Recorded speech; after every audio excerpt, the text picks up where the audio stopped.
একটি রিট করেছি এবং এই রিটে আমি জুলাই জাতীয় সনদ 2025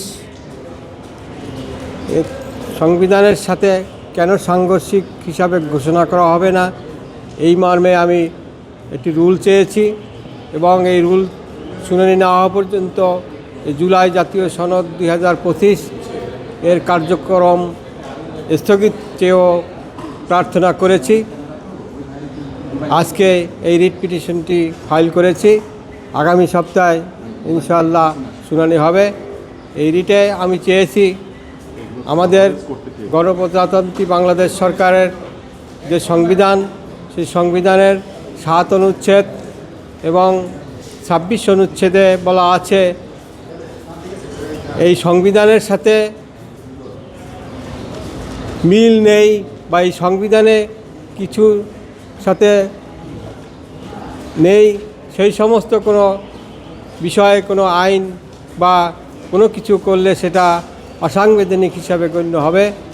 যে আমাদের সংবিধানের 7 অনুচ্ছেদে এবং 26 অনুচ্ছেদের সাথে মিল নেই এরূপ কিছু করা যাবে না। যদি করা হয় সেটা অবৈধ হিসাবে ঘোষণা করতে পারে সুপ্রিম কোর্ট। এবং আমাদের সংবিধানে 65 অনুচ্ছেদে 300টি আসনে সরাসরি নির্বাচন, কিন্তু উচ্চকক্ষ বলতে সংবিধানে কিছু নেই। সেখানে 100টি আসনে দলীয় বিবেচনায় নিয়োগ দিয়ে জনগণের অর্থ অপচয় ছাড়া আমরা কিছু মনে করি না। আজকের যে সংবিধানের সাথে সাংঘর্ষিক রেখে যে জুলাই সনদ তৈরি করা হয়েছে সেটা অবৈধ ঘোষণার জন্য আমি এই রিটটি ফাইল করেছি, জনস্বার্থে এই রিটটি ফাইল করেছি। সেটা তখন একটি সরকার ছিল, অন্তর্বর্তীকালীন সরকার। আমাদের সংবিধানে তত্ত্বাবধায়ক সরকার বিধান আছে, জেনারেল ক্লজ অ্যাক্ট এবং উচ্চ আদালতের রায় অনুযায়ী সংবিধানে এখনও তত্ত্বাবধায়ক সরকার বিধান আছে, কিন্তু অন্তর্বর্তীকালীন সরকারের কোনো বিধান সংবিধানে নাই। এ বিষয়ে আমি কিন্তু নির্বাচনের যে তফসিল সেটা বৈধতা চ্যালেঞ্জ করেও একটি রিট করেছিলাম, কিন্তু আদালত থেকে আমি কোনো আদেশ নিতে পারি নাই।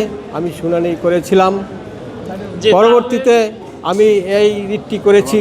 আমি তো জনস্বার্থে একটার পর একটা রিট করে আসছি, সুতরাং এখানে আমার কোনো ডিলে এরূপ কিছু হয়নি। তাহলে কি প্রধান বিচারপতি বৈধ? সচিবালয় করলো যে সুপ্রিম কোর্ট সচিবালয়, এগুলো কি বৈধ? এগুলো তো অন্তর্বর্তীকালীন সরকারই করছে, তারা যাদেরকে বেতন দিচ্ছে গত কয়েক মাস ধরে, ওইগুলো কি বৈধ? আবার আপিল বিভাগ তো রায়ও দিচ্ছে ইন্টারিম গভর্নমেন্টের পক্ষে।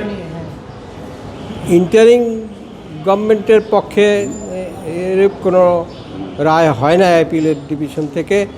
যেটি রায় হয়েছে যে 15th অ্যামেন্ডমেন্ট অ্যাক্ট সেটা বাতিল ঘোষণা করেছে এবং গণভোট সেটা ফিরে এনেছে, কিন্তু গণভোট যে এনেছে সেটা সংবিধানে এখনও সংযোজন করা হয় নাই। আমরা জানি সংবিধানের মতে 2/3 মেজরিটি যে কোনো আইন সংশোধন করতে পারে, যে কোনো আইন যুক্ত করতে পারে, কিন্তু সংবিধানের বাইরে কিছু করা যাবে না। যদি করা হয় সেটা অবৈধ হিসাবে গণ্য হবে।